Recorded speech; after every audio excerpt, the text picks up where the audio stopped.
Hola, soy Astrid y en este video vamos a profundizar sobre cómo desarrollar una investigación cualitativa. Para ello te voy a presentar las etapas más importantes que tuve en cuenta al momento de desarrollar mi tesis doctoral y con lo cual aprenderás a identificar la esencia de este tipo de estudios. Una antigua frase dice que, si no conozco una cosa, la investigaré. Louis Pasteur. Y digamos que así surgió ese deseo por investigar algo que no conocía y en donde tuve que enfrentar varios hitos para conocer eso que, al inicio, era desconocido para mí. Dichos hitos los superé al momento de hacerme estas 4 preguntas. Número 1. ¿Sobre qué tema voy a investigar? Número 2. De ese tema, ¿qué pregunta es interesante y posible de responder? Número 3. A partir del tema y de la pregunta, ¿cuál será el objetivo del estudio? Es decir, ¿cuál es su finalidad o propósito? Y, número 4, ¿cuál va a ser el mejor camino para responder esa pregunta y cumplir con el objetivo del estudio? Es decir, ¿qué metodología llevaré a cabo? Veamos mis respuestas a las preguntas antes señaladas.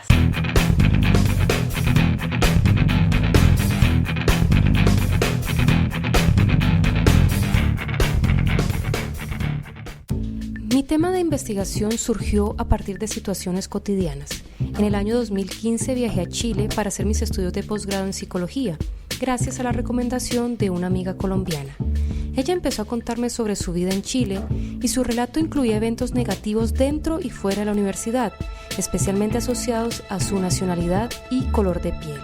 Según ella, nunca se adaptó, por lo que luego de 2 años terminó abandonando sus estudios, a pesar de tener una beca, excelentes calificaciones y buenas condiciones de vida en el país.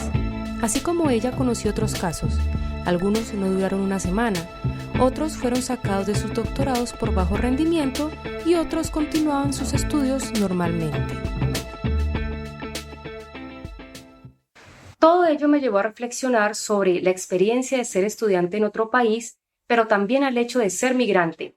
Pensé que esto constituiría algún tema de investigación y por lo tanto me remití a literatura más especializada o literatura científica. Al respecto, puedo señalar 3 puntos importantes. Primero, que desde la literatura, dichas experiencias tenían un nombre y se llamaba adaptación sociocultural. Segundo, que los estudiantes que viajan a otro país son considerados migrantes y se les denomina estudiantes universitarios internacionales. Y tercero, que la evidencia empírica se concentraba en Asia, América del Norte y Oceanía. Por lo tanto, mi tema de investigación fue la adaptación sociocultural de un tipo específico de migrante, los estudiantes universitarios internacionales.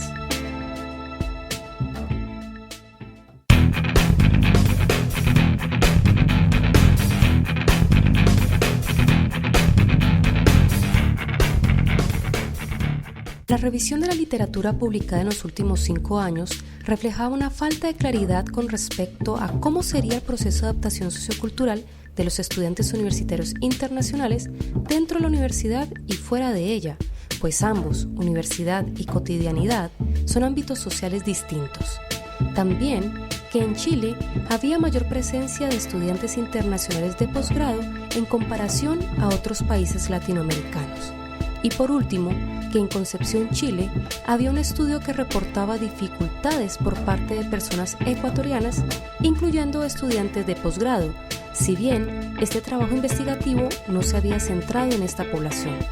A partir de lo anterior, la pregunta posible de responder fue: ¿cómo experimentan su proceso de adaptación sociocultural a la vida académica y a la vida cotidiana estudiantes internacionales de posgrado radicados en Concepción, Chile?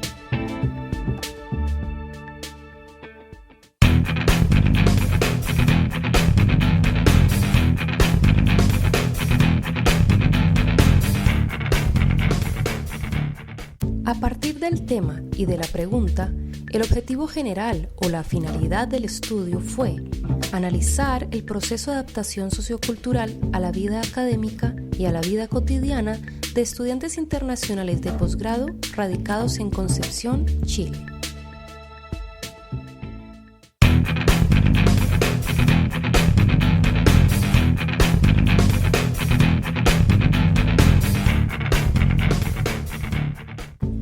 A mí me interesaba analizar el proceso de adaptación sociocultural de los estudiantes internacionales de posgrado en el contexto chileno, llevándome a reflexionar lo siguiente.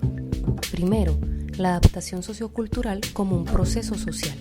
Si es de carácter sociocultural, supone relaciones con otros individuos, comprendiendo siempre una dimensión simbólica referente a formas culturales, lenguaje y ritos de interacción. Necesitaba un método que me permitiera capturar o conocer cómo los estudiantes percibían dichas relaciones, es decir, el proceso subjetivo que involucraba la reflexión sobre sí mismos y sobre su relación con el medio social. Segundo, la idiosincrasia de cada país. Me cuestioné por qué hacer un estudio cuantitativo en un país con características socioculturales particulares, cuando de temas culturales se trataba y de una problemática que había sido poco abordada en el país. Necesitaba un método que me permitiera levantar información situada sobre el proceso de adaptación en Chile. Así, la metodología cualitativa fue la más pertinente porque con ella se pueden comprender los fenómenos o problemas de interés, detallando cómo son, cómo se manifiestan en un determinado contexto y además porque permite acceder a las experiencias personales de los individuos. Al momento de optar por una investigación cualitativa, nos enfrentamos al desafío de definir cuál va a ser su diseño, es decir, a cuál corriente o modalidad de la investigación cualitativa me voy a adscribir como investigadora. Para mí, el diseño tiene que ver con aquellas acciones que debe ejecutar el investigador para dar cumplimiento al objetivo del estudio. En mi caso, el diseño fue fenomenológico. Veamos por qué. En mi caso, el diseño fue fenomenológico porque, primero, mi rol como investigadora fue conocer sobre la adaptación sociocultural, mas no intervenir o modificar dicho proceso. Otros diseños cualitativos buscan transformar el problema, pero mi objetivo de investigación no pretendía ello. Segundo, la información la obtuve de los estudiantes, porque la adaptación sociocultural implica aspectos psicológicos, lo cual puede capturarse en una medida mucho mayor que al analizar grupos de personas. Tercero, me interesaba recolectar información sobre un segmento de la vida de los estudiantes y fue su inserción y permanencia en el país chileno. Es decir, no buscaba conocer toda su historia de vida como sucede con otros estudios cualitativos. Cuarto, como me interesaba la experiencia personal del estudiante internacional, la obtuve a través de entrevistas semiestructuradas. La entrevista semiestructurada permite recolectar información significativa sobre los fenómenos sociales desde la perspectiva de los propios participantes. Quinto, necesitaba un análisis que rescatara aspectos subjetivos de la vida personal y social de cada participante, es decir, un análisis intracaso, pero también lo que tuvieran en común dichas experiencias, es decir, un análisis intercaso. Entonces, ¿por qué fenomenología? Porque se interesa por la subjetividad de los individuos, intenta conocer los significados o las interpretaciones que hacen de sus propias experiencias y de su mundo social, es decir, se enfoca en la experiencia individual del mundo. Dado que existen diferentes corrientes sobre la fenomenología, tomé los aportes de Alfred Schutz, quien nos menciona que existe una relación intersubjetiva de las personas en la vida cotidiana, es decir, una relación que incluye la participación de al menos dos actores en un lugar y en un momento determinado, y allí se producen vivencias personales de cada actor en la relación que establece con los otros. En la tesis reconocí la característica social del proceso de adaptación sociocultural, dada la interrelación del migrante con un entorno complejo, es decir, la vida académica y la vida cotidiana, incluyendo la interacción con otros individuos, ya fuesen chilenos, connacionales o de otras nacionalidades.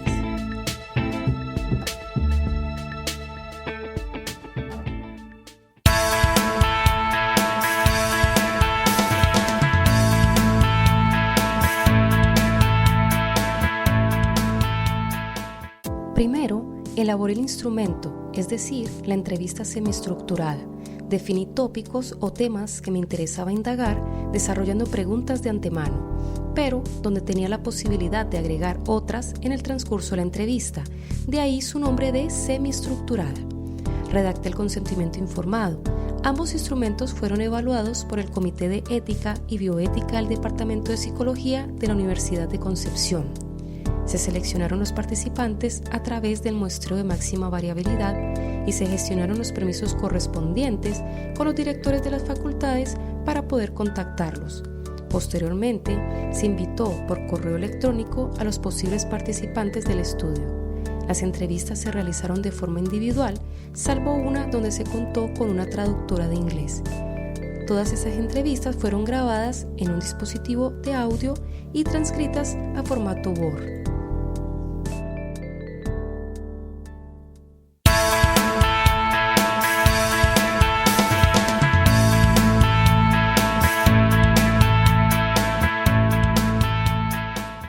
Primero, se revisaron las transcripciones de 3 entrevistas, cada una de las cuales tenía una duración aproximada de 1 hora.